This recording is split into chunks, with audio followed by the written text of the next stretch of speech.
Cineverm. Hello and welcome to Cineverm, a podcast discussing films in and out of the cinema. My name is Anthony Renteria, and today I'm joined by David. Hello. And this week we are discussing the 1973 film The Exorcist, directed by William Friedkin and written by William Peter Blatty. And it stars Ellen Burstyn, Max von Sydow, Jason Miller, and Linda Blair. And here is a quick synopsis. When a 12-year-old girl is possessed by a mysterious entity, her mother seeks the help of two priests to save her. As always, we will begin with a spoiler-free review, and then after our ratings, we will dive into a full spoiler discussion. I guess I want to start with you, David, because there's a lot of history of this movie that I before I say anything, I kind of want to get a general gist of what this movie means in the cinema zeitgeist, and what it means to you, and if it had an impact on you on this watch. Yeah, it still had an impact on me for sure. But yeah, I wish I was able to do more. Wish I was able to do more research before this, but I didn't have much time. But I could just give you just random stuff that I know about it. I mean, I don't know if you've ever watched those videos of the people having their initial reactions, like the theater goers when this movie came out. But it's pretty it's pretty funny. It was I don't know if it was the first one of those movies, like a horror movie, that made that a big deal. Like all the people freaking out and fainting and throwing up and, all that stuff in the theater. But it was definitely one of the earlier ones that did that. I feel like that was such a big part of the appeal of the movie. But yeah, so it's got that kind of legacy. And then obviously all of the exorcism movies that have come after it, just the entire genre that it created that's so prevalent still now. But I guess mainly in like the 2000s and 2010s, like all these low budget exorcism movies, even just that being part of horror movies, haunting movies, stuff like that. So it's made quite an impact on the horror genre. And then I feel like just making horror movies serious, like this didn't have as much of an impact, like just a serious horror movie, like a horror movie that's really, really serious about its subject matter and really adult and can be read in like on different levels.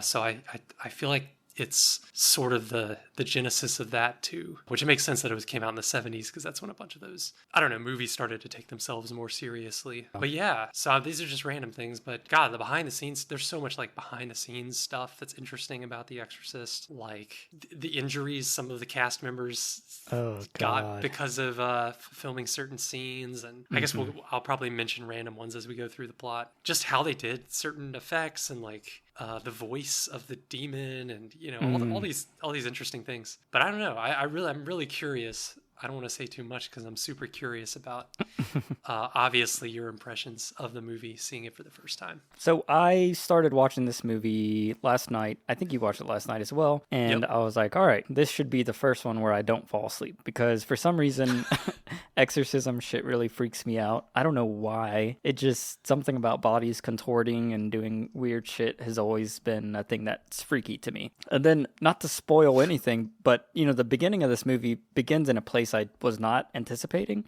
to the point where I was like, am I watching the wrong movie? Like all the clips and images I've seen of this film is like a normal New York street or a little townhouse or something.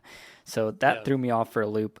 But then once the movie actually started rolling properly, I was very interested because, like you said, this film is very serious in tone, and I was very excited about that. I feel like coming off of Texas Chainsaw Massacre, that was it had serious elements, but it was very playful. Like I could feel creatives having fun in the background, where this movie, I could totally feel like no one was really having fun filming any of this. Like it felt very despairing in that kind of way, which I found enjoyable because, I don't know, I like serious movies, so that was interesting. I really love the cinematography, obviously shot on film, probably like 35. There's specifically a lot of like, what is the word? Not abstraction. I forgot the word, something action. It's like refraction of the lights. There's certain sequences where there's characters like there's one specifically that I just love so much. And it was probably not even on purpose, just how film reacts to blue lights. But he's in a train station and there's like these blue blue beams of lights or whatever, light strips in this train tunnel. And that was like one of the most extreme moments of this, like how film reacts to certain colors of light. And it just created this like weird glow around the light to where it kind of bleeds all over the image. And I was noticing that like throughout the whole film in much more minimal ways, just how, the outline of somebody and the glow of the sun hitting them, the outline of their body would have these like little refracted shadowing elements. And I just thought that was so beautiful. So throughout the whole film, I was paying attention to that. And then there's some beautiful use of lighting. There's one sequence where a character is walking into a house, and then the garden, like I know they're shooting like a high beam out of the top bedroom, which is the room where this exorcist thing is going on. And it's just a blinding light shot through mist, and just the way, I don't know, there's just a lot of interesting use of lighting in this movie that I found very, very beautiful. Like I can tell why certain moments of this film are upheld as cinema with a capital C. So that was really refreshing because it all felt planned and staged and crafted by masters at their work. Yeah, this cinematographer, Owen Roisman, like I'm just looking at his IMDb, he did so many movies, like huge movies from the 70s that are still considered like the best movies of all time, like The French Connection, Tootsie, Network, The Exorcist, obviously, Three Days of the Condor, The Stepford Wives, The Taking of Pelham 1, 2, 3, like all these like really famous movies from the 70s. So yeah, he was quite a prolific cinematographer, and this movie definitely benefits from it, and just the directing in general is really strong. Yeah. And the directing is really strong. I love the performances by all the actors here present, specifically the daughter. Does an insane job that is very memorable. And then also the priest, his name is Jason Miller. I think he plays Damien. He was just by far my favorite character. I really connected with him. And I started to get little hints and faint tinges of Paul Schrader's First Reformed. Yep. I knew you were going to say that, yeah. And I was like, oh my God, dude. Well, he drinks in the movie. Not to spoil anything too deeply, but he's obviously a conflicted priest. Yeah. And I almost lost my shit. I was like, oh my God, if this movie goes full First Reformed, then I am going to lose my mind. But unfortunately, it doesn't go all the way because there's a huge plot that they need to go through. But I love how that is an element. Like, that is something that I was not expecting in this film to be so... Like, I feel like most exorcism movies, they never doubt the exorcism as much as this movie did. And I found that extremely refreshing. I love all the processes and phases of non-belief or belief or doubt or fear of this whole situation. Like, it didn't feel like rushed, where I feel like most horror films in this genre, they just immediately go to exorcism and then crazy shit happening. I love the build up and the slow tension, and then specifically the whole ideas and metaphors that they talk about. Like, you can only be possessed if you believe in God, or you believe in a certain religion, or you believe in possession. Therefore, you can be saved by an exorcism if you believe in it. And like that whole psychology I found very interesting. And like all the exorcism movies I've watched, they never have talked about that. So it's so fascinating that I guess one of the early ones that cemented this genre does in great detail discuss that idea. But with all that being said, I do have one huge flaw. And I think you probably like this thing, which is going to be an interesting conversation, which is the editing of this film. Oh, weird. Really, really bothered me. Like, really, really took me out of the whole experience. Specifically, the way...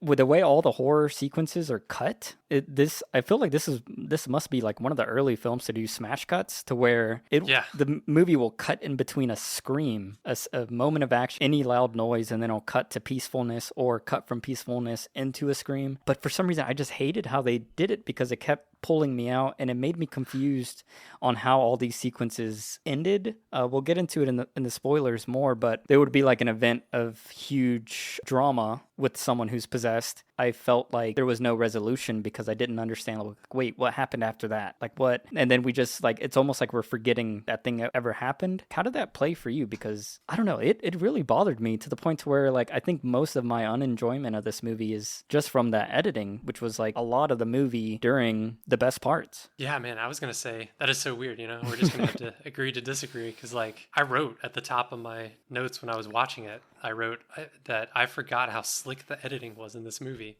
I did Yeah. obviously I did write it's very quick like in certain scenes. But man, I would say that's one of the strong points of this movie because like how it is, like you're saying, like you're describing, it's kind of it's jarring, but Yeah. I feel like it makes sense for this horror movie because it adds to the confusion or like the feeling of uncomfortableness or like you don't know when something is going to end or all of a sudden you're going to be confronted by a series of very quick disturbing images.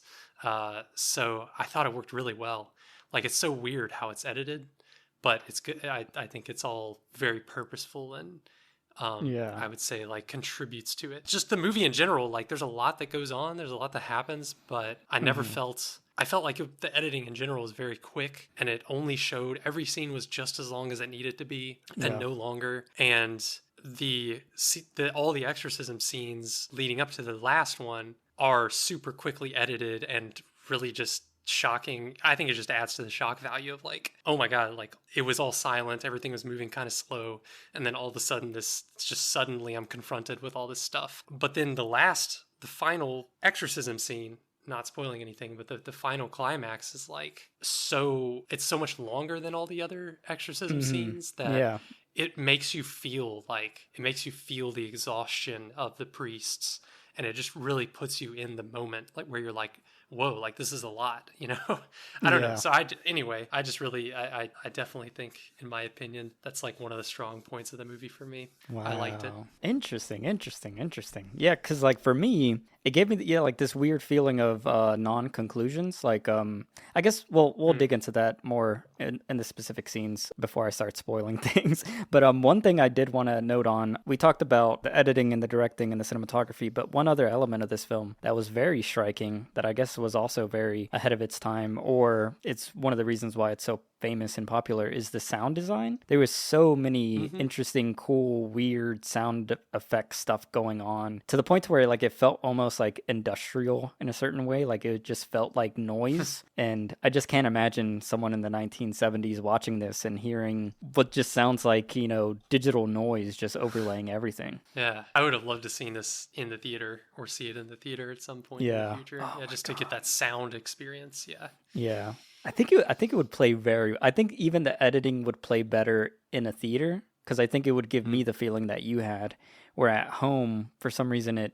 just was a distraction. But yeah, and the score, I like the score as well. Very clean. And it is like a definite contrast to the sound design and the harsh cutting. Like it's a more traditional score that I really enjoyed. Do you have any other big points or technical things before we go into our ratings? I think no, just in general, just to say like I feel like everything holds up really well in this movie for some reason. Like I kept looking for like weak points or even special effects that didn't really work well, but most of it was pretty legit. Like it just still, because all of it was practical effects mostly. But yeah, I don't know. I was just surprised at every time I see the movie, I appreciate it more. So yeah, from the acting, from that intro that you mentioned, like I really love that it just starts in a completely different place than you're expecting, and it's like, why? When did I step into? Is this an Indiana Jones movie I've never seen, or like what's going on? You know what's crazy? It gave me Uncut Gems vibes. Oh yeah. Because I remember Good point. Uncut Gems, it starts in like Africa with the actual retrieval of the diamond. And I remember in the theater, everyone was so confused. Like, I think one person even walked out to like talk to the theater person, like, hey, you have the wrong movie. This is an Adam Sandler movie. And yeah, like this gave me the same vibe. I wonder if that was a reference to this, because it was very, very reminiscent with the people picking and digging and stuff. That's interesting. Oh, I was also going to mention the mom's performance gave me a lot of Hereditary vibes. Like watching this now, I was noticing things that Ari Aster for sure was taking from this movie, like specific things. Like especially in just the tone, the mom's acting. Oh yeah. Her position and like I think she does way better than Toni Collette, because none of this felt like theatrical in the way that Hereditary did to me on the rewatch.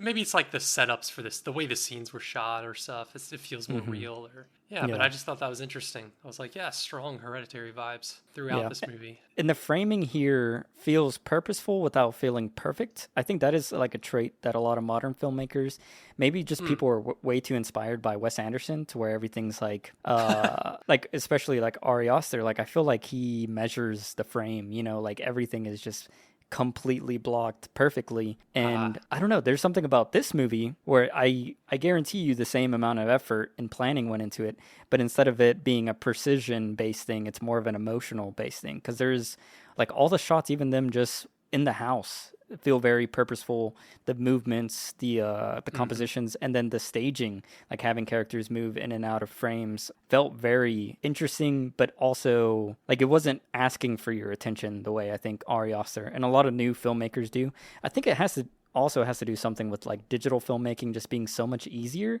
Like you can literally frame up a perfect shot. Where on film, you don't have the luxury of shooting 500 takes and having a camera the size of like your phone or something. So you have to be way more deliberate in how you shoot things. And I think that is a huge benefit of this movie, of the craft.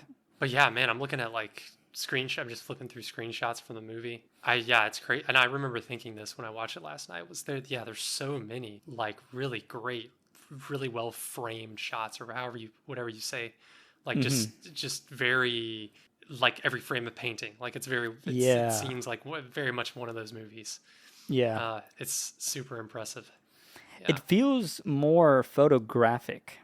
Like where like like street photography, like all street photography is framed, but you cannot control the elements to the extent that, like, let's say someone creating an actual like cover shoot for a magazine or something like that. I think that's like the difference between more modern filmmakers, where they want control of absolutely everything, where this feels like back in the day, it's like, well, we have this actor, we have this location, and now let's morph it the best we can, but we're not going to build a whole set. This is a real house. This is a real street. This is real people standing here and doing this. So I don't know. That's cool. Like, I wish more filmmakers would go back to this kind of more limitations, because, I mean, it creates awesome work. Yeah, one last thing. We kind of hinted at the special effects, but I just wanted to say, I think the special effects on the girl, I mean, they don't look bad, but I think it's because I'm coming to this movie having watched Scary Movie. There was I don't know, I took it serious in the movie because it is played serious, but there was something in the back of my head thinking like, oh yeah, this looks really good, and the Scary Movie guys came damn close to replicating this one for one. Yeah. And that was a little off-putting. But yeah, it's still there's been too many like parodies of this movie. It is hard to like separate all the parodies and imitations that have come after it from this movie. But honestly, I feel like, in my opinion, I think the makeup artist went a little too far. Like a little too far. Yeah, there's parts where her skin is completely white and flaky, and I can see the makeup. I don't know if it's just because this has been restored into 4K and the detail is way more than what people would see back then, but I do think it was a little too like, it was too much. Because there's parts where before it goes full blown, and I think it looks just absolutely beautiful, and the like work done on her eyes, specifically when they like turn white and stuff like that. That is some of my favorite elements. Yeah, I love how it progressively. Yeah, her face just gets worse and worse as the movie goes on. I love how the progression of it was nice. Was fun. Yeah. Well, what would you rate The Exorcist out of 10? Well, it's one of my 10 out of 10s, because I just feel like for horror movies, this is like the pinnacle of what I would want. Like something that, like, similar to Hereditary, something that is sort of genre, but also is really thoughtful. You can just tell that a lot of thought and planning went into this movie. And there's a lot to uncover. Like, there's several layers you can read the movie from. And but then the spectacle of it is still there and still holds up, still makes me think, makes me feel. So yeah, it's a 10 out of 10. Awesome. Okay, well, I think What am I gonna give this thing? Oof, okay, I think I'm coming in because the editing thing really, really bothered me. Like it bothered me way more than I think it should have. But I think I'm gonna go with a 7 out of 10. I think it's a good Hmm. movie, even if you absolutely hate the editing, like I did. Yeah, I think it's a good. This is a 7. I think this is the highest rated movie of your selection that I have thus far. Wow. Nice. That's good. So I mean, that's awesome though. I mean, I think you I finally found got one me you with this liked. one. Yeah. And I think I That is would good. enjoy it on a rewatch. Like having like I think I wasn't expecting the editing to be as harsh as it did because it took a minute for it to kick in the movie. And once it kicked in, I was like, "Oh, this isn't right. Something's wrong." But maybe if I went in expecting it, it'd be a better watch. But yeah, 7 out of 10. Maybe. I think it is a worthy watch. If any horror fan or fanatic has not watched The Exorcist, you need to watch it. If you're a fan of exorcism, you need to watch it. If you're a fan of interesting performances, I think the little girl does a fantastic job. And yeah, some beautiful cinematography and directing. Okay, so that's going to conclude our review portion of The Exorcist. If you don't want to be spoiled, you can pause the podcast now. And while you do that, don't forget to subscribe, rate, review, or comment on what you thought about the film or our takes on it. You can follow us on Facebook, Instagram, Twitter, or email us at cineverm@yahoo.com. And you can visit our website, cineverm.com, for our canon list and written reviews. And also check out my YouTube channel, A Lonely Critic, where I do solo reviews. If you're into video game news, check out my podcast, Headset Chat. And if you're a reader of books, check out my book club podcast, Read, Drink, Talk. And if you're into Let's Plays, check out my gaming channel, A Lonely Gamer, where I play through the backward compatible original Xbox games on YouTube. But now let's get into the spoilers. So honestly, the beginning part I feel like could have been cut. So we'll start with the Iraq stuff. So Okay. Okay.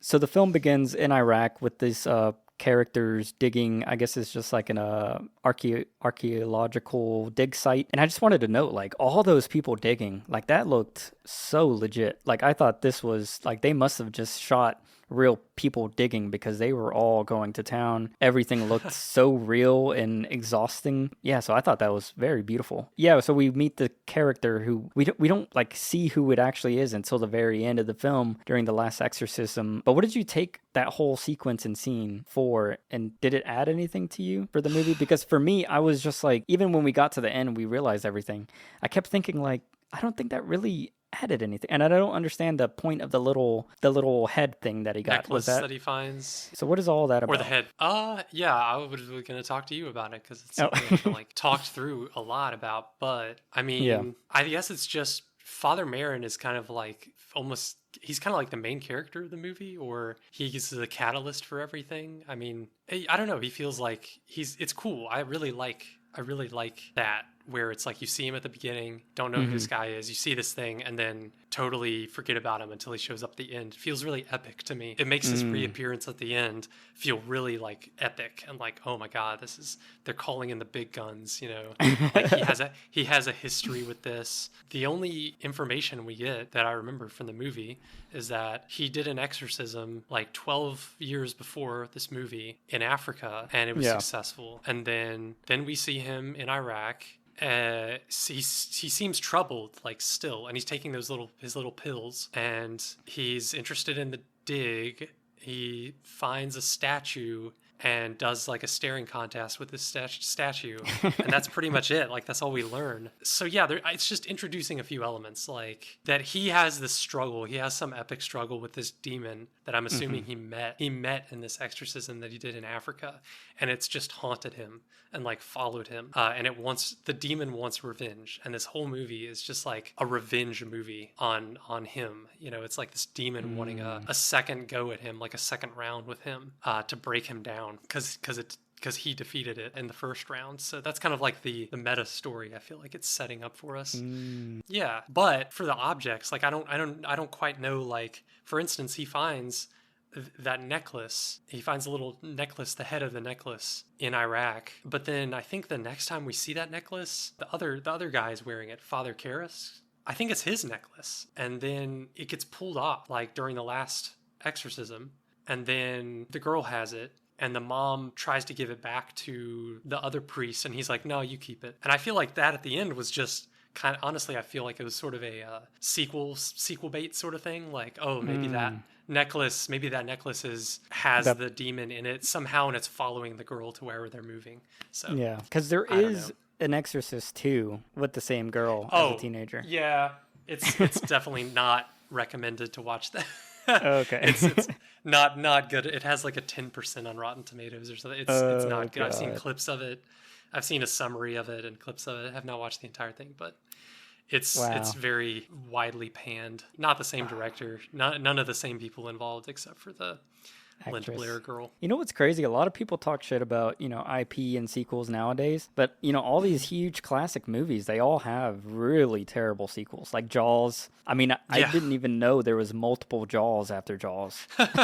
Like Yeah. I was like, what the fuck? And then yeah, this has sequels. I mean, Texas Yeah. Chainsaw, like it's just Yep. interesting how these huge prestigious works get shitty sequels with like no like not even the same creatives. But like at least nowadays when we get sequels, at least most of the creatives come back just more exhausted. But yeah, even though all the stuff you said, I do think it could have been cut like at least because it almost felt like 20 minutes worth of the first part of this movie was just this Iraq stuff. I think it could have been cut after because there's like it even shows him walking around the shops. Oh, I guess that's showing like the hints at the demon. Like I think he almost gets ran over. Weird stuff is happening around him. Yeah. Yeah, definitely. Like, I guess hints of like he looks at this guy at one point, just like looks into a shop where they're hammering metal, and a guy just turns to look at him and has like one of his eyes is just white. I'm like, Yeah. what is that about? But then, then I guess her eyes turning white later. That's like the connection of like maybe that just reminds him of the exorcism that he did. So he is just haunted, by this demon or by the memory of the exorcism. But I'm pretty sure, him having that epic like standoff, like it was framed like a Western, like two guys like standing on either side of the frame, like ready to draw their guns. Yeah. Him and that statue. So I thought that was really cool. A cool setup for, I guess, just to, in hindsight, tell us like, this is the whole conflict. It's not just about this girl. I guess to jump to the next part of this movie is we actually go to Georgetown and find the mother and Reagan. We see that whole relationship.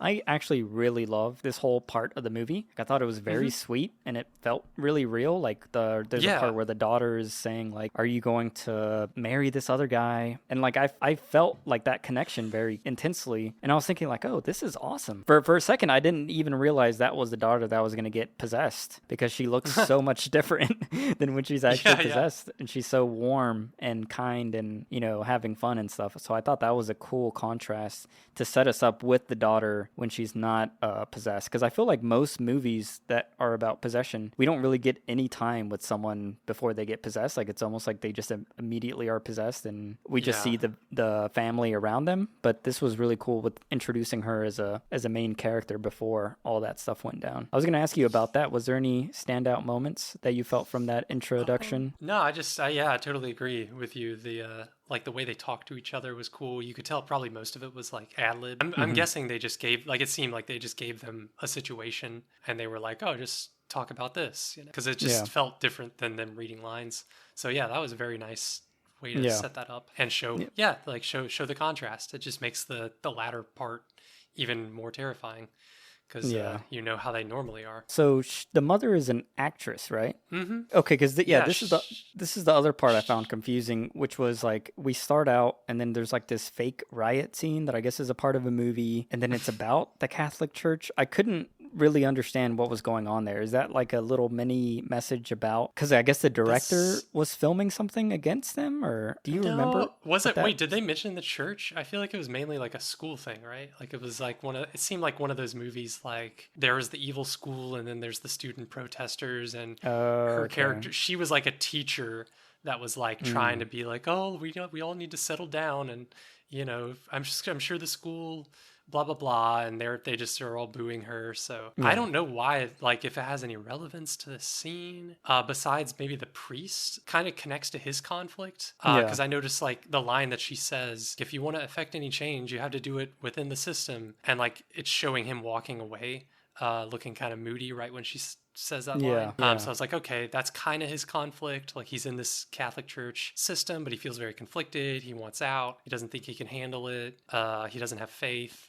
So I don't know, just like another little metaphor. And I Yeah. don't know if you knew, but like this movie, like The Exorcist, was based on a novel. Like there was Oh, a yeah. novel before the movie, so a lot of this is very like novelistic. Like I could see all of this being in the novel, all these little things that are connections and metaphors for what's going on in the Hmm. main plot and stuff. So I don't know. I think I would have trimmed that out, like that whole sequence. And but yeah, Yeah. I think the screenwriter is the actual novelist. Oh, yeah, you might be right. I forgot I about that. think because I think I was reading because I had texted you about the other cut, and a lot of people were saying that is the writer's cut. It's not really a director's cut, and he was Hmm. adding in 11 minutes of scenes from the book that was cut because he wanted everything in the book in the movie. So I think maybe a lot of my complaints come from the writer probably forcing his hand a little too much, Interesting. because there's the other element. Maybe I just wasn't paying attention, but so the mother character is married or divorced. Do we ever Yeah, see the actual father? Because I don't no. remember a face. Yeah, that's like a big thing in the movie that I was also going to talk about with you, like how that's connected. Because again, that feels like thematically connected somehow, but isn't Yeah. super clear that, yeah, the father of Reagan seems to have just left. Like it seems like he just left. They're separated. He left suddenly and he's in Europe now and he's not really talking to them. And, it's Yeah. just one of those like absentee father kind of situations. And it just adds I guess it just adds another like is all of this about that? Well, the doctors think that at first. They think, oh, this Yeah, the kind of thing absent could father. be caused by a trauma. We know that Reagan's father is gone, like blah blah blah. So they try to make that a thing, but I guess we're not supposed to really take that theory very seriously. But I don't know. It's just another interesting element of like her actual father gone, and then these other fathers coming in to help her with her problem and her trauma. Oh, yeah.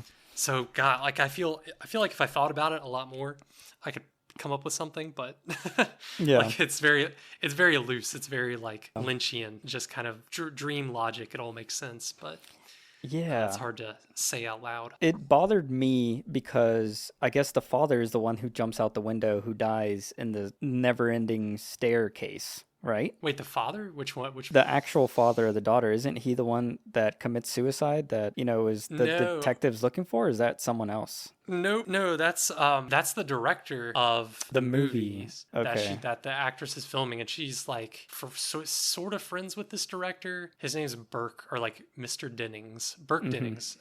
Is his character name. So like, yeah, I definitely want to talk about him because there's this YouTube channel, Collative Learning, I think it is. Mm-hmm. And he does great like film reviews, like dissecting symbolism in films. But yeah, he this idea that he shared in one of his videos has always stuck with me. That character, the director, like it seems like there's a subtext that maybe he is molesting Reagan or like has an inappropriate relationship with Reagan, Okay. and the, you could read the movie as a metaphor for the trauma of that and the mom not really seeing it, denying the signs of it until it's too late, and like all of Reagan's, I don't know, it's an interesting angle on the movie because there's a lot of weird little hints throughout about that character, the director, especially the what you mentioned, the conversation where the mom, she randomly says to the mom like, oh, like aren't you gonna like marry him? And the mom's like, why? Like, what gave you that idea?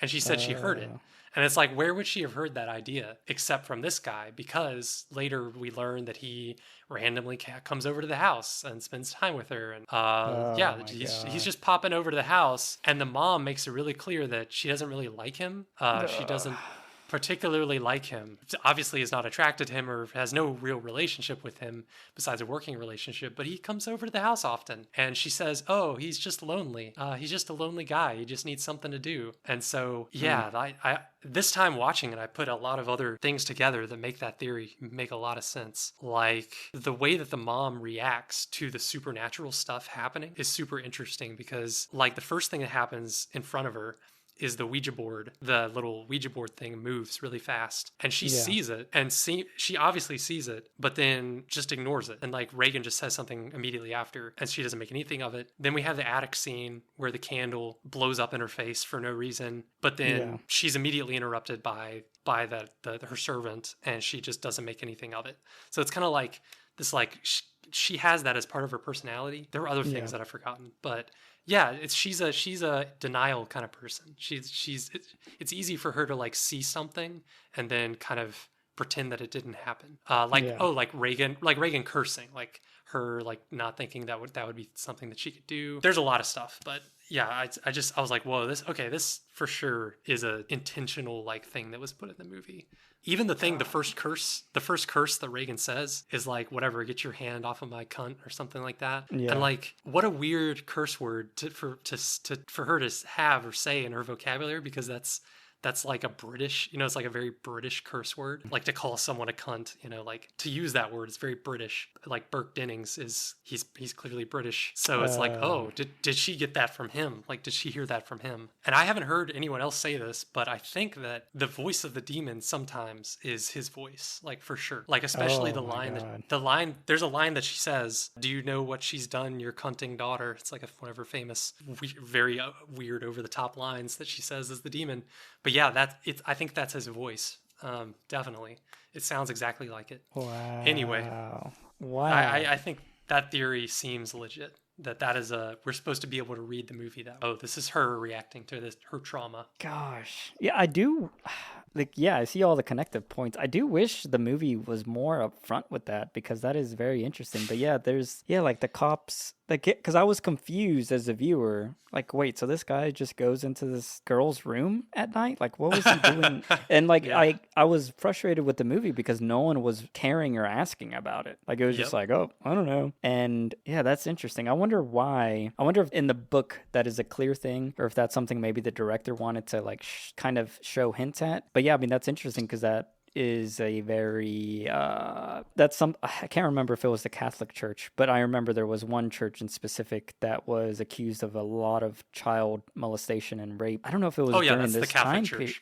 Yeah, so like that's a very interesting subtext if you wanted to, make a commercial movie about, religion, and it's about exorcism, so like religious people will watch it, non-religious people will watch it, but then in reality what you're talking about is molestation and rape of young minors. So wow, that is blowing my mind and totally makes the Yeah. film a totally different kind of movie.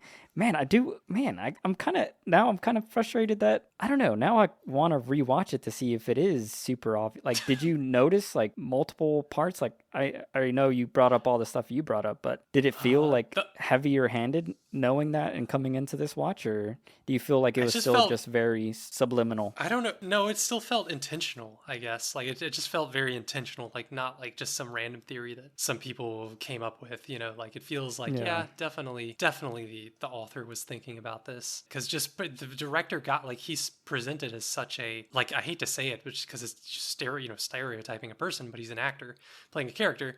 But he comes across as a pervert. Like, I don't know, like something about the way he talks, the way he looks, the way he behaves, especially during the party scene. He's immediately drunk. She's got to kick him out. Oh he my almost God. he Dude, almost tells her something. Like, her window at night's always open. Oh yeah, that's true. And I was confused, like, why is her window open every single night? Because like before all the exorcism stuff, oh my God, this movie is this movie is gross, man. Wow. Huh. Oh, and he almost tells her something when he's leaving the party. He almost tells the mom something. He like puts his finger up like he's about to say something, and then he's just like, ah, fuck it, and then he just leaves. And I'm like, was he about to like confess like or say something weird, and he didn't? Like he almost did because he's really drunk, and I don't know. Yeah, so I was about to say this probably isn't in the movie, but maybe you'd remember through your research or whatever. But what if, because the cop guy goes to the priest, I forgot his name, Damien, and he asks about the director's death and if he came and talked to him, or if anyone else came to talk to him. What if that director went to Damien and Damien knew she was molested, and that's why he's so hardcore about something? It's not possession, it's something else. Oh my God. And I've never thought about that, but I like that because they make a big deal of, like, even if he had heard something, he wouldn't tell because, like, it's confession. So yeah, what if that guy just randomly came to, if he's a Catholic, came to confession and told him, and that's, God. And then when he puts the pieces together, he's like, I don't know. That's an interesting, I never thought about that. And now I need to go back and rewatch the scene where he first meets her and see if he like recognizes her, or I don't know. That's I mean, he knew. Didn't he know the lady, or no, he didn't really? He says that he didn't know that she has a daughter, so I don't know. I'm trying to yeah. think if there's anything else. Okay, Gosh. well, talking about Damien, maybe I feel like we're connecting this movie up. This is a web. Yeah. Another element that this film has is Damien's mother, and what do you gather from all that? Because I was very confused what that had to do with the narrative. Besides, the scary demon stuff. Yeah, I just think it adds to his character, I guess, a little bit, and just shows Yeah. how depressed I mean, well, I guess not. Yeah, just his life is kind of depressing, and also I think it's like I talked about in Hereditary, I think, or no, maybe it was Midsommar, where I talked about the horror of. I love horror movies that throw in like things that everyone is actually horrified, but maybe doesn't talk about that much. Like Mm-hmm. specifically, I think I talked about like the horror of old people and aging, and having to take care of aging parents or whatever. Like I think this movie even throws that one in there, even though it's not a main part of the movie. But I feel like that was just to throw in that because it is kind of horrifying. Well, and mental illness is a bigger Yeah. one, I guess, that the movie brings up. That whole scene where his mom gets admitted to the hospital and he goes there, and it's kind of terrifying, and it's just like I don't know. It's really really sad that he wasn't there, and there's like nothing he can do, and he can't afford the hospital, so he's got to take her back home. And then later we learn that she just died at home like a couple days later, but he didn't discover her until several days later. She was just dead in her apartment for a few Yeah. days. So it's just all of that is just like just adds to the horrifyingness, and also his like character just being just disillusioned with life and with God, and I think that's just all connected to that. So that's interesting because like I was curious why they decided not to show us him finding his mother dead in the house. Because we just get that from other characters, and Mm-hmm. like that was like one of the things with the editing. Like we're in the psychiatric ward with the mother, and then we just smash cut back into the other characters' lives, and then we don't ever go back until she's dead, and then she's gone. And I felt for me like that was like a weird thread that didn't really feel like it came to a conclusion because we didn't see him react to it. Did that Well, like? Do you think that it was? goes throughout the whole rest of the movie, though. I mean, his Yeah. mom keeps coming up. Well, I just think like that would have been a cool moment, like him going into the apartment because he took her out and then she's dead. Like I just Yeah. think I would have loved to see that character see that firsthand. Because I mean, he and besides the daughter doing a great performance being possessed, I think this priest character was the standout of the movie, Oh yeah. Damien, and I really really loved following him. Like, he was giving me weird, I guess because he boxed, it was giving me like weird Rocky vibes. Like Yeah. just his attitude felt very like Sylvester Stallone, but it was like Yeah. Sylvester Stallone with none of the annoying parts. So I was very into like his whole ideology and his thought processes. And yeah, like I feel like we never got to see him have like a huge emotional explosion like we do in the final exorcism. Yeah. But I would have loved to just have him break down and cry or something. I don't know. That I just feel like any other director would have gladly taken a bite at that kind of revelation. I don't know why. Yeah, I don't know. For some reason, it works for me, but like it makes it more pathetic. Like that we just hear about it from someone else at a party, and then we see him. I guess the next time we see him, he's in. The other priest goes to visit him, and he's like drinking and it's all Yeah. like depressed and disillusioned. And then he has that cool dream about his mom where he sees the necklace falling, and there's like a random black dog. I like the dogs in this movie. That's like a interesting little demonic symbol there. Like there's in the Iraq scene, there's two dogs just like fighting in the desert when Yeah. when he goes and sees that. And that's such a like something about that. I'm trying to think what is the reference, because it's not in the Bible. It's not like I can't think of why that just feels very demonic to me, like two dogs just fighting that conflict. It feels very primal. Like, I don't know. I just immediately Yeah. thought like dog eat dog. And like, that's kind of like a human kind of thing. Like, we will rip each other Yeah. to shreds if starved. So it was almost like that battling emotion. But yeah, it was very nasty. And the sound effects of the dogs, like, I don't think that was the real sound the dogs were making at that time. But whatever they dubbed over it was just Yeah. so extreme and so, I don't know. It sounded like 20 dogs all at once, just gnawing at each other. And that's something I was going to bring up. Like, did you notice like there was a lot of like overdubbing, even like during just random conversational scenes? Like, I could tell like the lips weren't syncing, and it almost felt like they had to redo a lot of audio, like I guess doing ADR on a lot of audio. Did you notice that? I think I noticed it in like one scene, like one of the exorcism scenes. Oh, the dog thing. A quick, nice little visual parallel to that was when she's in the hospital, the mom, and she's in the waiting room. and they have two little boys. Two little boys are like wrestling like the dogs on the chairs in the waiting room, and I love that. I noticed Yeah. that. I'd never noticed that before. But man, I love when directors just really specific things like that they put in that connects it all together. For some reason in this movie, those little hints, they didn't feel as obvious as, like, not to just keep throwing shade on Ari Aster. I think a lot of, I'll say Jordan Peele, but he Okay. also, like, a lot of modern horror filmmakers, like, I think there's a huge obsession of making it super obvious that everything's connected. And in this movie, Yeah. like, now that we're talking through, like, the open window, like, that, there was never a 5-second shot of the open window center frame and then someone closing it. Like, it was just in the background and the mother instinctively closing the window every time she went into the bedroom. Why is it so cold in here? Why is this window open? And like, I think that is, and then even this scene where you're talking about the kids wrestling, like, I don't think it was framed up center No. frame, you know? And I think that, Yep. I think that's what I like. And I think that's what, I guess, older directors did when they weren't, you know, too, I guess, insecure about people Yeah. knowing or wondering if they planned this all out. Like, I like how this film, like, I'm discovering it in post versus watching the movie realizing, oh, okay, that happened in the scene previous to this. Oh, okay, yeah, I get it. There's the light post with the symbol that we, you know, stopped on for 3 seconds. But yeah, it's very interesting. Very, very interesting. Yeah, I guess it's just trusting the audience, and and the shot composition, like you talked about earlier, just being way less like intentional, just kind of like Yeah. or lots more to look at, I guess. So, Priests aren't supposed to drink or smoke, right? Or was that different in the 70s? no, that's the impression that I get, that they're not supposed to. So it was kind of like, Yeah. I like that scene, just kind of showing both of the priests behind the scenes, sort of. Well, I mean, that the Father Karras is like doing it because he's like depressed and disillusioned, but then the other priest, when he comes to him, he's just like, yeah, I stole this bottle of alcohol from the college dean. I'm protecting him from drunkenness. It's like, oh, okay, he's just openly corrupt, but Yeah. so that was an interesting thing. One thing about the smoking I want to make note on before I forget is, like, I laughed out loud. There's a scene in the hospital when she's getting one of her exams done. Oh. Doctor is saying, you know, whatever, it's probably a lesion, and then literally lights up a cigarette in front of this lady in the hospital. Yeah. And I'm like, wow, the 70s were fucked up. Well, also, a doctor smoking in a hospital. I wonder if he did it. Yeah, right. Yeah, and also I laughed at that when he lit up the cigarette, because it was right before he says like, so yeah, like, have you ever thought about like finding a psychologist? Because it's like he's just given up. Like, he's stressed.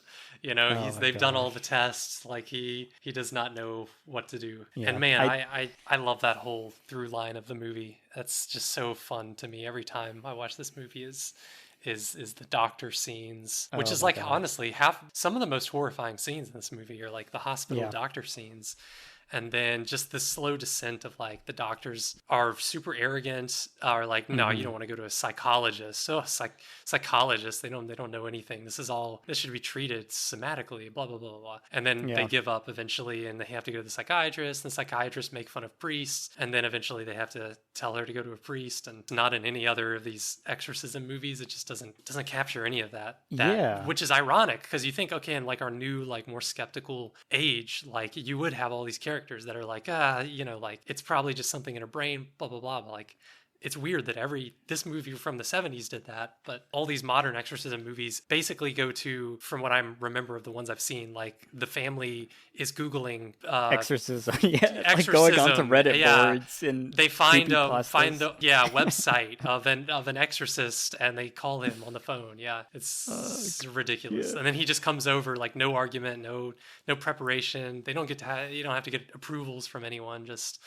come on over and do an exorcism. Yeah. Oh my god. Really I did. silly. I do very much love all the hospital stuff, and I honestly think, like, I'm surprised that another horror movie hasn't done this. But like, I mean, I haven't had a severe illness yet in my life, but I just know, having worked in hospitals, like, it is a very stressful thing to have something incredibly wrong, and then, you know, even today, you know, you could get 5 different diagnoses from 5 different doctors, depending who you go to, where you go to, what they think. I mean, you know, like, medicine still isn't a perfected form of anything, of discovery. You know, sometimes you find something and then you think it's nothing, and then it turns into a tumorous or a cancer or something like that. So I think this film really captured that kind of anxiety. And then with the procedures, I loved, you know, seeing these just, I don't know, they're just like mind-boggling procedures. And there was Yeah. one of the first ones where they stab a little metal probe into her like neck artery, Yeah. and just just the squirting blood. And I mean, I was just confused, like, what is going on? This makes no sense. And then they're huge, I guess, x-ray tubes and machines. Like that whole aspect of this movie was a whole unique form of terror that I didn't know was going to be in this movie, and that I haven't seen in any other exorcism movies. It was like very troubling and anxiety inducing because it's a little girl, and yeah, just seeing her afraid, like her performance during all that. Yeah, I don't know. I just found all that stuff so beautiful. And then again, like beautifully framed, the lighting, I think in that same sequence, all the lights cut out and you just have this like glowing light on her like center forehead. Gosh, so beautiful. Because I don't think they actually turn off the lights that extremely in a real scenario. So like that was a totally cool creative choice to do that. And then yeah, there's like I like the smash cuts during these sequences because like I get they're just doing a test and then you smash out and you know the test has discovered nothing. Like there's one where we just smash cut into a giant machine spinning around her and like Yes, I love that. you have no context or clue of what it's doing and you just hear her screaming. Yeah, we smash out, and then I thought this was beautiful too. It was just like a white screen covers the whole frame, and then we see like the x-rays pop in and out, and then you just hear the doctor like nothing's wrong. There's no lesion. Yeah. Oh my So God, good. that's one of my favorite. I don't know why that edit always hits me really hard for some reason. That from the scene that you were describing, the really horrible surgery scene with the blood and everything, and then super loud, machines, and then it's just that hard cut to silence, the white screen, and then just her brain scans go up like a machine pulls them up into view and just stops them for a few seconds, and it's just silence, and then it just goes down, and then they're just like, I don't know what it is. It's like all that horror, all the horrible stuff they had to do to her, and it's just like nothing. It's really a downer. Yeah, that needs to be, gosh, like I think I want to write something like that. That would be so anxiety inducing. Like imagine a horror film where maybe it's like a body horror, like something's growing inside you and you're going to all these doctors and they can't see it. Yeah. And you capture this kind of horror, and then it'd be some supernatural thing like it is in this one. I guess to cut into the psychiatry, what did you think about like, because what did he do? He put her under, what is it called? Hypnosis. Yeah, hypnosis. Yeah, I mean that's all he does, right? Yeah. I feel like that's all he does, and then he just gets grabbed in the balls, and that's about it. So do you think that, because that's something I found, like I don't think this is in other exorcism movies either. The person possessed is never sexual in any kind of way. Like they just contort and scream and say demonic They chants. don't do that anymore. This one is very, and like that's making me really feel the subliminal message of her being abused by this director, because everything is immediately sexual with everyone. Oh yeah, I was gonna say something that before we pass over the doctor stuff connected to that. Yeah, like there's like the quick thing of like them giving her a shot. Anyway, like the thing that she says to the doctor, curse or whatever that the daughter said was like, keep your fingers away from my goddamn cunt. And I'm like, yeah, well that's super interesting that she's very, I'm very surprised that no character in the movie brings up like, has your daughter, like, is there anyone that she's been around that you're not comfortable with? Like there's so many little hints like that, like the things that she doesn't like the things that she doesn't like them touching her and stuff. It's just like, this is, I don't know. That was just another little thing that I feel like they put in there that they didn't have to. Like, especially because she's 12. And I mean, this is pre-internet. So like everything is kind of controlled what she would be exposed to. So why the hell does she know any of this language? And why is she speaking in terms that, a drunk college terms, a drunk college dude would talk in? And like it reminds me, like the mother, there's a sequence where I guess she's like stabbing herself in her vagina with something across. Yes. And then shoves crucifix.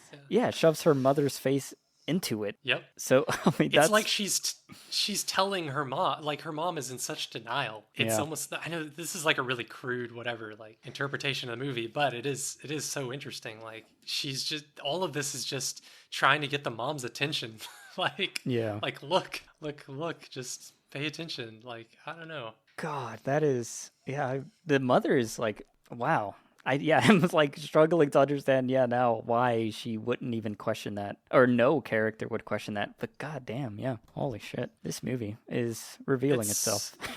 Yeah, it's like her personality too. I haven't mentioned yet, like when the Burke guy dies, you know, and she's coming home and like people keep trying to tell her like, and she's just not. It's weird. It's like it's really obvious from the first person that indicates that something happened. Tell her like someone died, and it's Burke because that's who they're talking about. And it takes like 3 or 4 people to finally get that through to her. So that's Yeah. I just thought that was interesting, showing that in connection with Burke. It's like she has some weird blockage there where she doesn't. I don't know. That was such an interesting choice. Oh, Yeah. you know what? Another part that I just realized, the servant, or not the servant, but the lady, the caretaker Yeah. that's in the film, there's a big part where she leaves the daughter alone, and this is when she's possessed.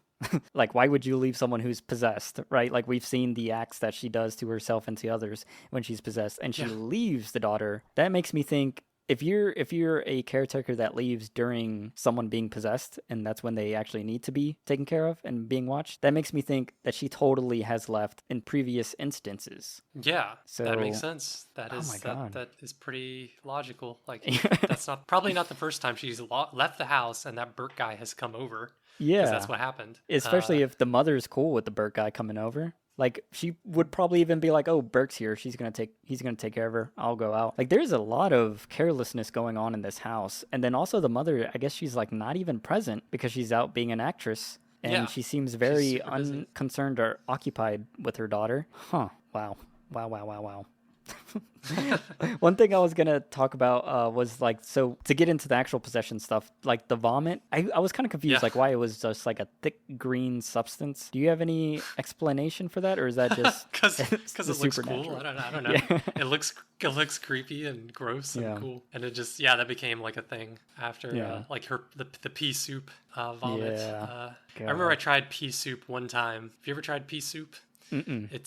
It's gross. Yeah, I tried it once, Oh and God. I couldn't help but think about this movie, and I was like, oh, this is just gross. The other thing I wanted to talk about was the how the priest Damien, he is very reluctant to do this whole thing, and then how he explains the whole like, well, the church needs all this evidence, and then there was the part where the demon reacts to non-holy holy water, and that was kind of a point of confusion. What did you take from that? Like, why did the demon react, or Oh was the demon yeah, just lying? I think the demon was because I thought the same thing.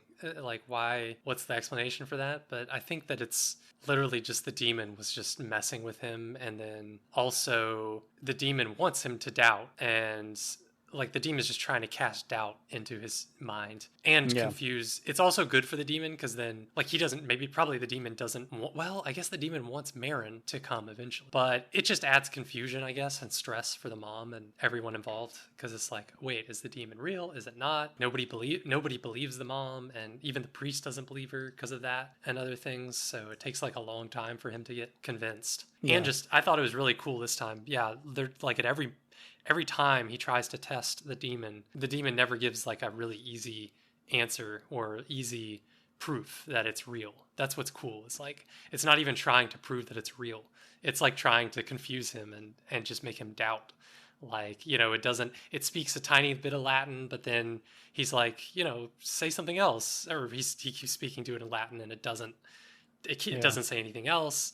It's just like in time, and like and the drawer, it opens the drawer and he's like, do that again, and it doesn't obey him. I thought all of that was really cool because it's got a mind of its own. It's stubborn. It's not gonna, it's not just gonna reveal itself to him. And it makes you wonder, like, what are the limits of this thing's power? It's like it's got yeah. kind of limited. It's got limited power that it doesn't. It's not like it has unlimited power. So that's kind of cool too. It makes it feel real. Do you think the demon killed this director that was molesting this girl, or do you think the girl killed the director? Like, because uh, I'm trying to figure out now, like, okay, if this is a real theme, like, what is the connection between her, being abused and molested, and the demon? Like, was that the access point for the demon because she was maybe in a damaged state, and that's why the I demon guess you could went? say that. Yeah. Okay. Yeah, you could say that. You could read Hmm. it that way. If you're taking everything Literal. Yeah. literally in the movie that it was actually a demon. Yeah. But if it's not a demon, then yeah, it just makes sense that it's just a representation of Yeah. her trauma. But yeah, you could say that. That makes sense that she. Because didn't someone say at some point, or it was the doctor, or psychiatrists saying like, oh yeah, sometimes these things start a moment of like guilt or Yeah. conflict, and it can cause this. Yeah, you could say like that's what invited the demon in too, or made Yeah. her a good host for the demon. Yeah. And then one thing with the priest Damien, when he's at his apartment listening to the demon speak in reverse, Hmm. and he gets like, there's like a jump scare where his phone rings. I was just thinking, like, I would never listen to a demon talk in my apartment alone at night. Like, why would you do that? Never. Yeah. Yeah. Hey, he's a real skeptic. That's how Yeah. much he doubts. Gosh, I guess to talk about like that, the final huge exorcism. Like, what was your opinion of, like you talked about how they both walk in like a cowboy shoot off, which I thought was super beautiful. But what did you think about the older priest coming in and doing his stuff, and then the whole situation and scenario? Yeah, it's so epic. I love how that whole sequence from the when you see the guy bringing him the message in the woods. Like that's such a cool Mm. thing. I don't know why that. It's almost like a warrior, like a retired warrior, that's off on his home front, and someone comes with him like with a mission, to draw him out of retirement. There's a lot of other movie genres that it's kind of playing with. So yeah, that's so cool. And just how serious he is, and how it just feels so like, okay, this is about to get real, because he is Mm. the opposite of, he has no doubt, and I love the interactions, those two characters, man. It could have been a whole another movie with those two, like master and apprentice kind of thing, Yeah. where he is Yeah. just super confident, super organized. Well, I say super confident, but it shows him like being vulnerable. Yeah. And I mean, obviously he's scared too. He's just better at hiding it, I guess. Just like from a filmmaking, like the pacing Yeah. of that whole sequence from that to the end is just like perfect. Like I don't Yeah. know, it's just like it's perfect. I can't watching it. I just couldn't think of anything that I would change about the like what's happening, like the writing of it, like the pacing is so cool. Every Yeah. decision, every like interaction they have is just like of him, the younger Karis, like trying to like prep him on stuff, and he's just like, nah, like I know everything I need to know, and like Yeah. Oh my God, him. that can actually lead more into this little theory we have going, because he keeps saying, "Do you want to know the backstory? Do you want to know the backstory?" And like, what backstory is there really when she's just possessed? Like there isn't actually any backstory besides if he knows of a confession of someone who molested her. Oh, I get you. Yeah, Yeah, because like, what yeah, yeah. backstory would you say? Like, well, she's been tested medically and nothing's come up. Like, a backstory would be, I think I know of a root cause of why this is probably a mental response to a trauma. Maybe. Because there's Yeah, no maybe. info of any trauma. So, like, there is no backstory. It's just she has nothing. She's possessed. Well, and then I guess the only thing he says that he wants to tell him like is the different personalities. Like, oh yeah, she's shown all these different personalities, and he's just like, no, there is Mm. only one. Yeah. I love that. Like his response is just perfect, and yeah, him prepping Karis like on everything. Like, okay, he's gonna lie to you. Like he's gonna mix truth with lies. Like you Mm. cannot listen to him. Do not get drawn in by the demon. Like, Yeah. oh my god, it's so perfect. Reciting his prayers, and everything. He's got his Oh, yeah. he asks it right when he shows up. It's like that scene in I love scenes like that where it's like an expert coming in and they're like all prepared. And have you seen Pulp Fiction? Yeah. Yeah, like the scene with Harvey Keitel where he comes in and Mm. Yeah. he's like the fixer after they shoot the guy, and he's just straight to the matter. He knows everything that needs to be done. He like gets them to go get a shopping list of like, these are the things I need. I need this and this and this. So it's cool. I love those types of characters. They're just the experts coming in. Yeah. And this guy is like, he's so intimidating and like brings such an aura with him. And also it Yeah. was a weird decision, I think. I mean, did you notice that he was a really like a younger actor, but they put kind of like old person makeup Yeah. on his face to make him look Yeah. older? And yeah, Yeah. I thought I that was cool. That was an interesting decision. It made him look like a But ghost, in my yeah, opinion.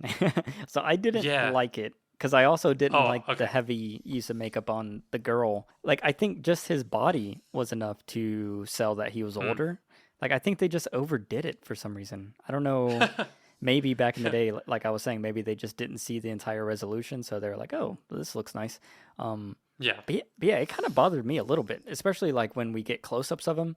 I was like very confused. Hmm. But yeah, I think the I'm fine performer, with it. I because mean, he sold it. he didn't look as aged up in the Africa scene. Like he didn't like look cakey in the way that he looked cakey in this sequence for some reason. I don't know if they applied more because of the lighting or something. They wanted to show his face more, but for some reason it felt way more realistic when he was in Iraq versus this whole final sequence for me. But yeah, I agree. This whole sequence is so expertly done, and like I love how there was no smash cuts to anything else because we were just present the whole time.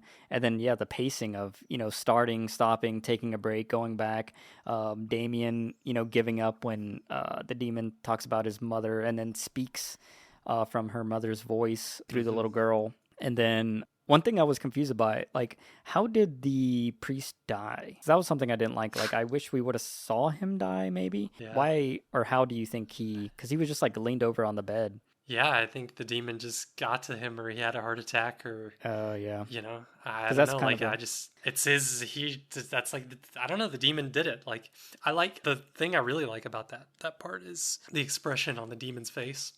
Or on Reagan's face, like it's not what you would expect, because it's kind of like it's the victory that it's been looking forward to, but its face is very like it wasn't worth it, or it's just kind of like bored at that point. His face is just completely like zoned out when Karis comes in, and I love that because it's like it's showing that didn't pay off. Like evil doesn't get what it wants in the end. Like it gets what it wants, but it's not satisfying, so it's just constantly looking for more. So I thought that was such a good choice. It just looks kind of like, oh, that's it. Yeah. Like I did it. Like I succeeded. I Yeah. killed my arch nemesis. I got revenge. One other thing I forgot to mention, but yeah, the practical stuff that happens during this final excerpt, the bed levitating, the when she levitates perfectly, like in the middle of the room, Yeah. I thought that was beautiful, and they're just screaming like the power of Christ compels you, like that is Oh, something yeah. I've heard in other movies that as like a joke or whatever, but Right. even though knowing all that, it's still played so well. Like the actors are literally screaming and giving it their all. I love that whole chant that they were doing. And then there was what was it? I think it was like the ceiling cracked and the walls kind of like bent forward and stuff. So I loved all those little the practical. doors and- Yeah, Yep. all that stuff was beautiful.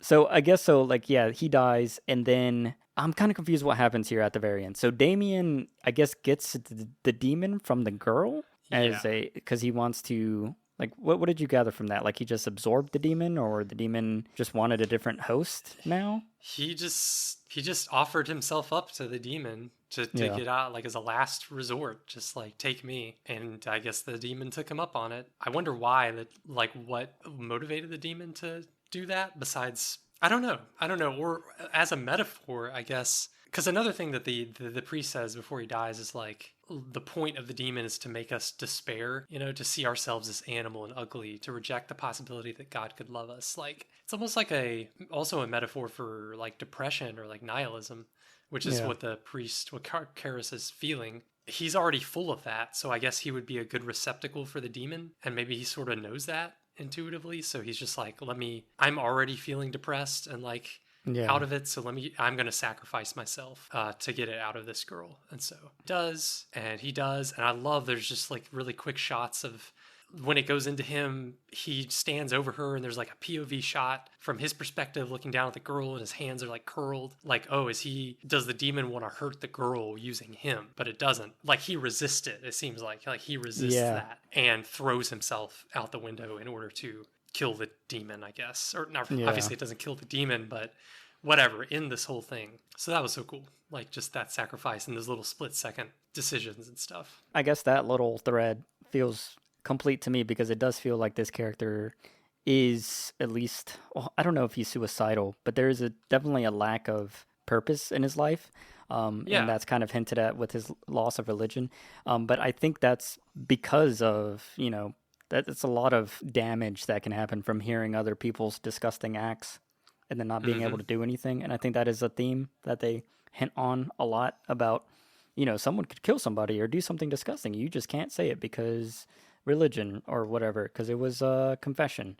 And I think he's holding on to that way too much. So you could also take, like if our theory is, or my little mini theory within this major theory is that he knows that she was abused by this director guy, and it's almost like he is accepting the same fate of that director because he feels responsible for not being able to tell anyone about it or being able to save her. So this is like a metaphorical, I'm going to save you by, it dying with me, essentially. What happened to you. Yeah, it's just like a sacrifice. Like he's taking on that. He's Yeah. taking on the negative weight. Yeah, it's a very heroic. I do love how the stairs were set up. Like there's that one shot of the cop character, which we haven't really talked about, so we can talk about him. But he's standing over this staircase that's like 500 steps long, and just like looking down, dude, I felt like vertigo and fear because Yeah. I'm afraid of heights, and Yeah. I was like, God, like I don't know. There's a feeling when you're like standing over an edge or a cliff. There's like this magnetic force kind of like pulling you down, even though you're afraid of it. And I don't know how they framed that shot, or maybe it was just the heights of those stairs, but it felt very intimidating and scary. So, having that finale with him bust all the way down, and then all the blood and the way his body yeah. looked, like it looked very real and horrifying. Mm-hmm. But I guess the final Yes, part, and the confession, like his death, like or I don't know if he's already dead or dying or God, it's so horrifying to think that he's still alive there for a second, and that other priest is trying to get him to do a confession, but he can't even say anything. And what is the priest? I wrote it down, like what the priest says to him. God, I didn't write it down. But he's like asking him, like, is there anything you want to confess? Like I don't know, it's like anything you wanted to do wrong, or anything you did wrong that you want to put right or something. But it's like he doesn't say anything, and I think that's cool because it's like I don't know, he redeemed himself at the end. Like he didn't have to. There's nothing for him to confess in his last confession. Either that or like it's like the religion doesn't matter at that point. Like he sacrificed himself to relieve the suffering of that girl, and like he's not even gonna bother to put any energy into saying anything. I don't know. I just thought that was a weird choice for the priest to like come there, ask him if he wants to confess or do the last confession, last rites thing, but he doesn't say anything. He doesn't say anything. Yeah. So I'm like, how am I to interpret that? Yeah, that was a weird moment for me too. I was thinking he was still the demon. So I was thinking like, the demon's gonna pass on to this other priest now or something, because the way his hands were like opening and closing felt like, I don't know, that there felt something weird about it. But yeah, that is an interesting choice. Just like in another movie, you would think obviously that would be a nice stereotypical melodramatic moment for him to like say something right before he dies, but nope, there's no closure. It's like I guess it just adds to the horror of the movie. Like, I've never understood that, to be honest, about Catholicism, the old like last rites thing, like that's supposed to be done before you die. But it's like, think about all the people who die horrifying deaths, or like die without being able to say anything. What's the point of that ritual if there's so many exceptions to that? I don't know. Yeah. Don't know if that was like a little dig at the Catholicism or not. But one other element I guess we haven't talked about is the detective. He's trying to figure out who killed. Oh, because that was the other thing, that the director's head was spun backwards. Yeah, and they say that it is possible, but the likelihood of it is really small. It depends on how you want to interpret it. Like, it just happened from his fall, or the demon obviously could have done it. With her superhuman strength, just twisted his head. Yeah, because it was like implying that it really, like, the detective thinks it was a really strong man must have done it, have had to have had the strength to do that, and then push him out the window all the way so that he would fall down the stairs. I don't know. Yeah. But there is also the mention of, a woman, carrying a car to save her child. They kind of lay that little hint there. So it could be the daughter was just in whatever horrible situation, managed to have the strength to just twist his head backwards. And then maybe he just collapsed back into the window, falling to his death. That's true. But yeah, so this detective, I thought it was interesting because he is a film critic. Yes. That was like, so fun. It's like, I did not expect this to be a theme of the movie. I love that. Yeah, I don't know why. That's such a great little addition that he really wants to. I mean, it was like a joke, I guess, but it was just funny that it seemed sort of genuine, that he really wanted someone to go to the movies with him. And I wrote that down at the very end, like in all caps. I'm like, oh my God, why won't anyone go to the movies with him? He just wants to, like, I love his. For the first time he mentions it, he's just like, yeah, I love the movies. He's like, I just want someone to like talk to. I love discussing it, critiquing it. Like, it's like, oh man, this guy would be a good would be a great guest on Cineverm. Yeah. Oh my God. Yeah. Yeah, I thought the same exact thing. So wait, the movie he was about to watch was Wuthering Heights, or that he wanted to watch? Yeah, I was gonna look that Oh. up to see if those had any connection. It was like Wuthering Heights, and then oh man, what was the first one? I don't even remember. Oh, Othello. Uh, Hmm. Othello is just like he guy that's like jealous of another guy and misinterprets some signs and then kills his wife over jealousy, and that's it. Okay. Could play Yeah. into the misinterpretation stuff, like just like oh, like someone like misinterpreting signs, and Yeah. I don't know. Interesting. Oh, one thing, I was scrolling through your notes, the party scene. I thought that was interesting when she first walks down, and then she pees on the carpet. And then I guess you have here that she says you're gonna die up there. Hmm. Oh yeah, she So says that to an astronaut. Like one of the partygoers is, and the guy is an astronaut. Like they mentioned that, and so yeah. she's basically just prophesying his death. And I really hate that they didn't. Maybe in the extended cut, I hate that we don't get to learn later if he died or not. But Oh yeah. because that would have been cool. Like I thought I was setting that up, but then it's never mentioned again. So maybe something that was in the book. Yeah. It's just Yeah. it's a nice creepy moment. So they put it in the movie, but they didn't follow up. I am curious to read the book now. I'm wondering if this whole theory that we have is in the book or if it's not. But yeah, I'm curious what this book has. The final question is this Cineverm canon? Well, you know my answer, so yes. Oh gosh, I don't think it is Cineverm canon. Just because of some of the story flaws, and then yeah, some of the threads that don't conclude for me personally, and the editing during a lot of the sequences. Yeah, I do think it would definitely be horror canon and exorcism canon, for sure. What is the I keep wondering what our keep forgetting the definition of our Cineverm canon because I'm Yeah, yeah, like I guess it just has to be one that we both really like, yeah. I I mean, I guess suppose. it would be based on the laws. Like, I don't know. I'm kind of just waiting for us to do a canon episode so we can like definitively say like if this is subjective or objective. Because I guess objectively, this would be in the canon because a film that redefines genre, technique, style, or artistry, a film that could make you fall in love with art form, a film that is captivating or lingers in your mind, undeniably unique, can cause an emotional reaction, remarkable in all facets. See, I think it fails in that category because of the editing, in my personal opinion, Uh-huh. and then influenced Gotcha. other film or film history. But I mean, it For sure. ticks almost all of them. And then me thinking it's edited bad is a personal thing.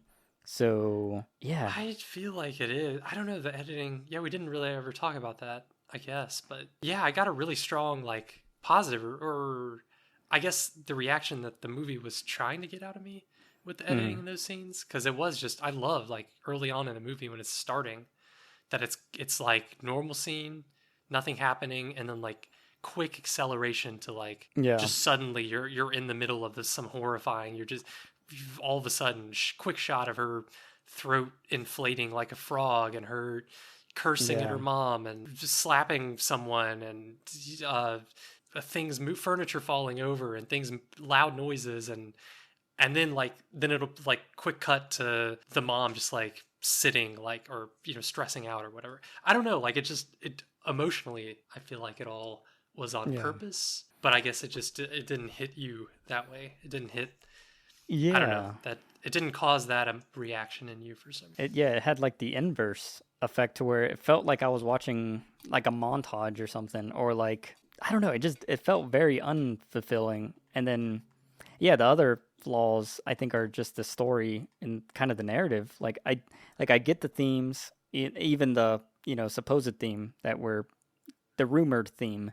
Um, but even like just if you were to add that, like it still feels kind of weak on that regard. Like I get the whole trauma thing, I get the exorcism stuff, but I think it could have been tied a little bit better. Like I think if like Paul Schrader would have wrote this, like if First Reform was wrapped up within a exorcism or something like that, like I guess that's what my lacking in a lot of these movies we've watched recently is like narratively it doesn't feel like, in my mind, it doesn't feel perfect. It doesn't feel like executed for example, like Taxi Driver.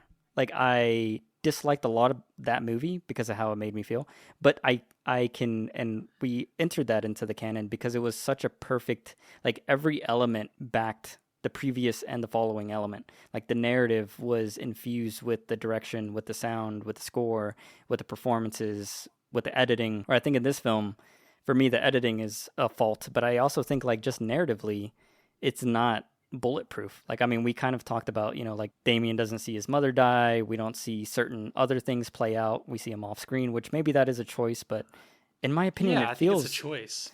It feels like a weak choice though. Like it doesn't feel like it makes sense. Like the fact that I thinking about it makes it feel like a flaw. Where like even in Taxi Driver, like there is no element of that movie. Like I can't imagine that movie being improved in any way because it is just entirely solid in that essence. And I guess for me, that's what a canon movie is, where it just feels bulletproof. Like it feels like you cannot, like if you were to take one scene out of Taxi Driver, the movie would not make sense anymore.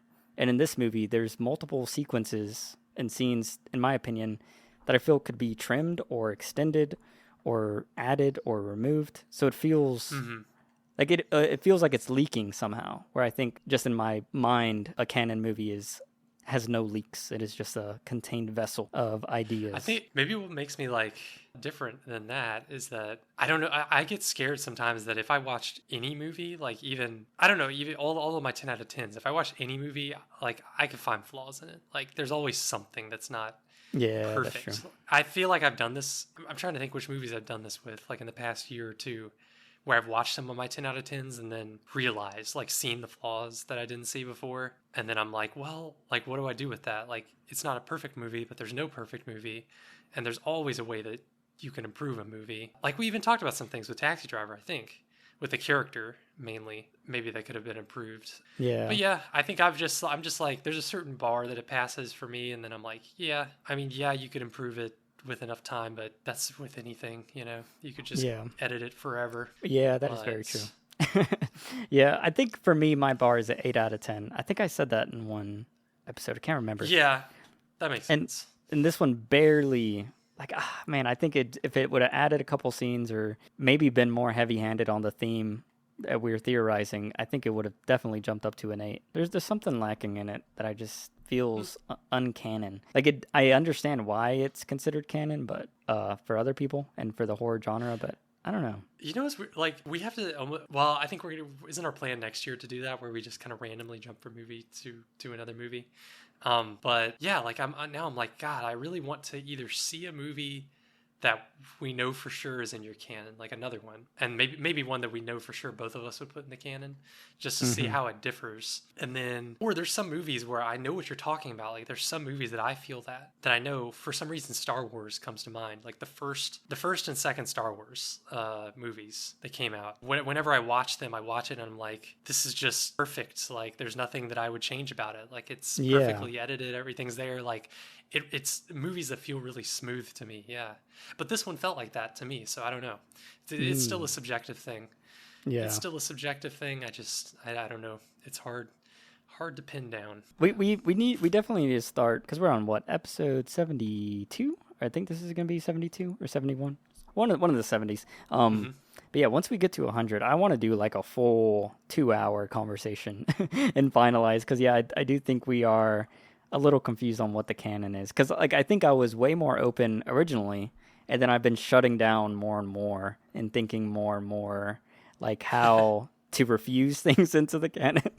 But yeah, I think for sure I've been thinking a lot about the genre canon. I think that is something we should totally adopt, and instead of thinking, because I think that's my block. Like if this was just horror canon, I would easily submit it, but when it's all of cinema, and I guess it's just my bias against horror that I think it's kind of a flawed genre overall. I think that's why my hesitance to like just put something that I would put in the horror canon into the entire cinema canon. I feel like that is a bigger goal. Like that is a grander achievement. And maybe we should just do away with the overall canon and just do genre canon, like horror, action, sci-fi, romance, comedy. I was playing around. I mean, with my canon, you know how I told you, like, I've been working on, like, a canon little preview for anyone still listening, like, I'm working on a big page of my personal canon.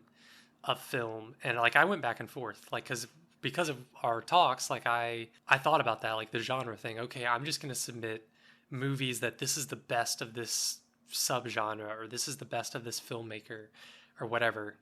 But then I realized the only thing that stopped me from that was that there was a lot of movies that I couldn't really fit into any specific genre. Like there's some movies that just defy genre, or there's certain filmmakers that make several movies that I would put into the canon. So I finally just broke down and I was like, yeah, I'm just no categories, no genres. Like this is just I have a certain bar in my head, and these are the movies that I think someone should have to watch at some point if they're looking at film like as an art form, or like consider themselves a connoisseur of film. That's my definition. Like, okay, they have to watch this movie at some. So that's my definition. Exorcist falls into that. So I guess I'm just viewing it through my own my own canon definition. Yeah.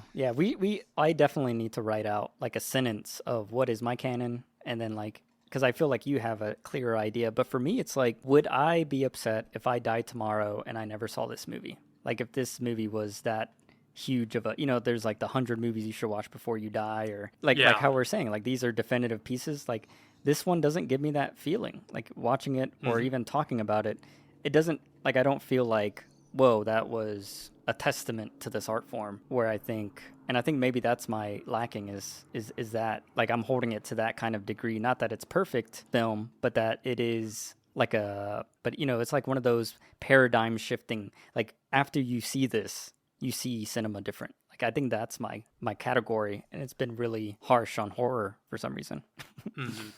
We gotta watch. What was the one that Alien is in your horror canon, and then I think Alien. Would be. What was the other one that you mentioned? It Follows. It Follows. Yeah, I feel like I definitely disagree with you on It Follows, but oh my god, yeah, we got to talk about that. Alien. Yeah, Wait, you don't agree on Alien? Maybe I don't know. I mean, I know why it's iconic, like it is important and everything, but yeah, like I don't know. I like this movie so much more than, for instance, for Alien. It has more in it. I like movies that are ambitious, I guess.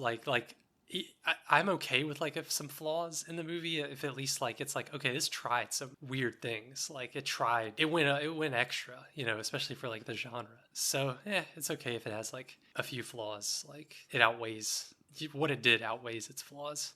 Yeah, but I'm fine with flaws if everything is still in and within itself. Where I think this one, there's something untangible. But yeah, hopefully the next movie I think is The Thing. I think is that our next horror pick. Perhaps it is The Shining. The Shining. The Shining. Yeah. Oh my god. That has, out of all these films, that if that one doesn't enter the canon for me, then I do not like horror. Apparently not. Yeah. Period. I had more hope for this one than The Shining for you. So really? I don't know. I don't know. We'll see. Well, that is one thing. Like you talked a lot about the characters in this movie, and there was a lot of interesting characters, specifically the Damien guy. But like I didn't really feel that connected to anyone, and yeah, I was kind of confused. Like, do you feel like a huge emotional connection to a lot of these characters? 'Cause I remember that was a point you brought up. Yeah, like it's not like a character-focused movie, I guess. Maybe I overplayed that, but the characters are really strong to me. Like all the characters are really strong. Like they all feel really archetypal, and just like they're tapping into something that's like beyond their character. Like especially and I know the movie doesn't. Honestly, though, I feel like the movie would have had to have been 4 hours long to like really tap into all the characters. But yeah, the priest character, like the Father Karras, is a great character. Like I love that, like doubting priest character, not sure what he's gonna do, and then somehow in this exorcism finds a last meaning in life, or like a way to sacrifice himself for the good. And then the priest, obviously like his whole the whole history, like just thinking about that priest and what it's like, he carries his history with him just in like his presence. You're like, oh my god, this guy has. It's one of those characters that I feel like they could have made like a spin-off movie about him and done a prequel, or as an Exorcist sequel. And then even the mom character, like I think she's obviously the acting is really great, and then the Linda Blair, like just for that the demon character. I don't know, but I know what you're saying. Like it's not like a character study of any of those characters. It's just that it's almost like Star Wars for me. Like all those characters are so archetypal. Like they're not super deep, but they tap into something that goes beyond. So that kind of thing in movies. Well, I think that is going to conclude this episode of Cineverm. We would be grateful and humbled if you could leave us a review or rating with your thoughts or comments on Apple Podcasts or Spotify. And if you could share us with your friends or family, as that helps us in our journey to spread the love of cinema. And we will see you next week. See ya.